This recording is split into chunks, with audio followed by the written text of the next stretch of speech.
Welcome back once again. बाबू मेरे सोना बेटा, छलनी कलछुल बाल्टी लोटा। यह है क्लास 10th का एक्सरसाइज 1.1 का क्वेश्चन नंबर 6 न्यू एनसीईआरटी का। पुराने एनसीईआरटी में जो एक्सरसाइज 1.1 था वो हटा दिया गया है, मतलब यूक्लिड विभाजन हटा दिया गया है सिलेबस से। ये न्यू एनसीईआरटी का है, ठीक है। तो आइए क्वेश्चन पढ़ते हैं और देखते हैं क्या दिया हुआ है और क्या हमें निकालना है। व्याख्या कीजिए कि 7 गुना 11 गुना 13 जोड़ 13 और 7 गुना 6 गुना 5 गुना 4 गुना 3 गुना 2 गुना 1 प्लस 5 भाज्य संख्याएं क्यों हैं। इंग्लिश में भी क्वेश्चन लिखा हुआ है, why this and this number are composite number. तो भाज्य संख्या किसको कहते हैं? ऐसी संख्या जिसमें एक और खुद के अलावा किसी और संख्या से भाग लग जाए उसे भाज्य संख्या कहते हैं। और अभाज्य संख्या किसको कहते हैं? ऐसी संख्या जिसमें केवल 1 से और खुद से भाग लगे, किसी और संख्या से भाग न लगे। जैसे कि मैंने लिखा 7 एक अभाज्य संख्या है। क्यों? क्योंकि 7 में केवल या तो 1 से भाग लगेगा या फिर 7 से भाग लगेगा और किसी संख्या से भाग नहीं लगेगा। तो ये क्या है? अभाज्य संख्या है। एक बार मैं भाज्य अभाज्य भी क्लियर कर देता हूं। इसी को इंग्लिश में कहते हैं प्राइम नंबर, ठीक है, प्राइम नंबर। और भाज्य संख्या की ये अभाज्य संख्या है। भाज्य संख्या किसको कहते हैं? जैसे मैंने 8 लिखा तो 8 में 1 से भी भाग लग जाएगा, 8 से भी, 1 से और 8 से तो लगेगा ही लगेगा, साथ में 2 से भी भाग लग जाएगा, 4 से भी भाग लग जाएगा। तो ऐसी संख्या जिसमें 1 और खुद के अलावा कम से कम एक और ऐसी संख्या होनी चाहिए जिससे कि भाग लग जाए, तो वो क्या कहलाती है? भाज्य संख्या कहलाती है, भाज्य संख्या। इसी को इंग्लिश में कहते हैं कंपोजिट नंबर, ठीक है। तो भाज्य अभाज्य हमने रिवाइज करा दिया आपको यहां पे। अब इस संख्या में कह रहा है कि ये दोनों संख्या भाज्य संख्या है। क्यों?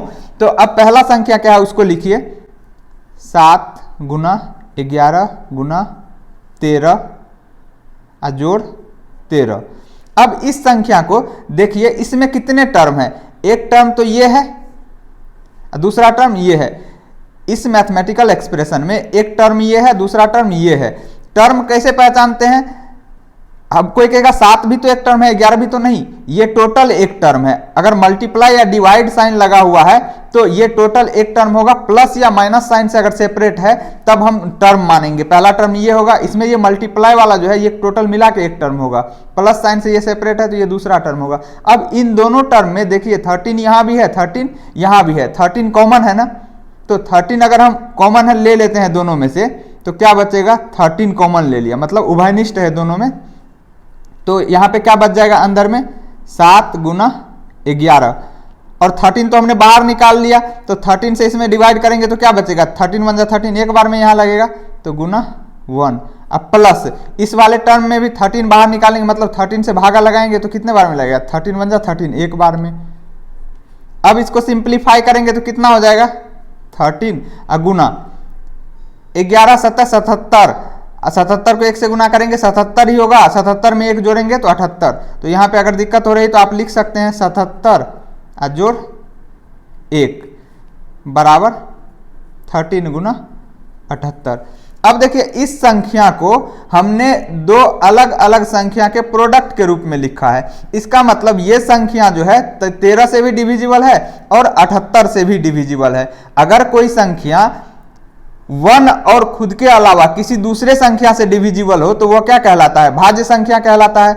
यहां तो ये संख्या दो संख्या से डिविजिबल है, 13 से भी है, 78 से भी। अगर 78 का और फैक्टर करेंगे तो 78 का भी फैक्टर हो जाएगा, पर लिखने की जरूरत नहीं है। कोई कहेगा लिख के देख लेते हैं, तो 78 का प्राइम फैक्टर कर दीजिए ना। ये 13 तो प्राइम नंबर ही है, इसका तो फैक्टर करने की जरूरत है नहीं। 78 का करेंगे तो किससे लगेगा? 2 3 6, 1 बचेगा, 1 पे 8 18 दुनमा 18। फिर इसमें किससे लगेगा? 3 से लग जाएगा, 2 से तो लगेगा नहीं, 3 से लगाएंगे, 3 का 3 3 3 9। तो क्या लिख सकते हैं इसको? 2 गुना 3 गुना 13। तो 78 को लिख सकते हैं 13 गुना 78 को क्या लिख सकते हैं? 2 गुना 3 गुना 13। हालांकि इसकी जरूरत नहीं है, यहीं पे ये दो संख्या के प्रोडक्ट के रूप में आ गया, इसी को तो हमने दो संख्या के प्रोडक्ट के रूप में लिखा है। इसका मतलब ये संख्या जो है ये 13 से भी डिविजिबल होगा, 78 से भी।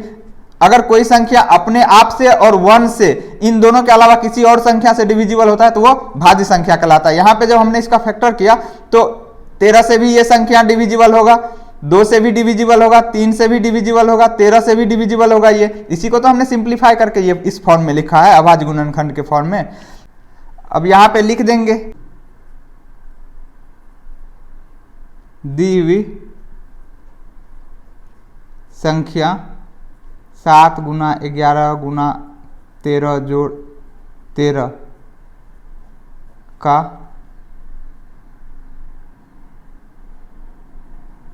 एक से ज़्यादा गुणनखंड है, इसलिए यह भाज्य संख्या होगा।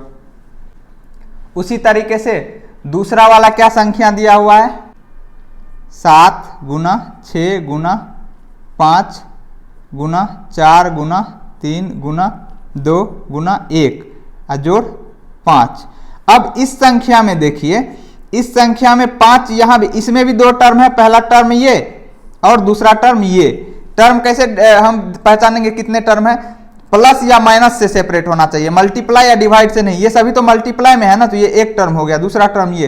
अब इसमें भी 5 है, इसमें भी 5 है, दोनों में 5 है ना, तो 5 कॉमन ले लीजिए। तो 5 कॉमन ले लेंगे तो क्या बचेगा, यहाँ पे 7 मल्टीप्लाई बाय 6, यहाँ 5 कॉमन ले लिए तो इसको 5 से डिवाइड करेंगे, जो कॉमन लेते हैं उससे डिवाइड करते हैं हर एक टर्म में। तो यहाँ 5 से डिवाइड करेंगे तो ये तो कट जाएगा, तो यहाँ क्या बचेगा 1 गुना 1 गुना 4 गुना 3 गुना 2 गुना 1 जोड़, ये दूसरे टर्म में से भी 5 कॉमन लेंगे तो दूसरे टर्म को भी 5 से डिवाइड करेंगे तो यहाँ क्या बचेगा 1।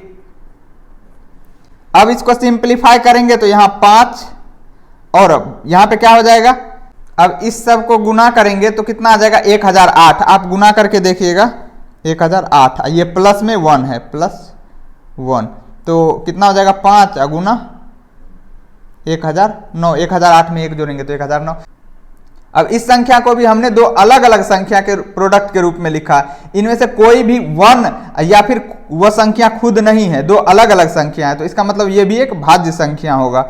तो यहाँ पे आपने लैंग्वेज में चाहे तो लिख सकते हैं दी हुई संख्या, जो संख्या दी हुई है ये का एक से ज्यादा गुणनखंड है, इसलिए यह भाज्य संख्या है। तो दोनों भाज्य संख्या क्यों है पता चल गया।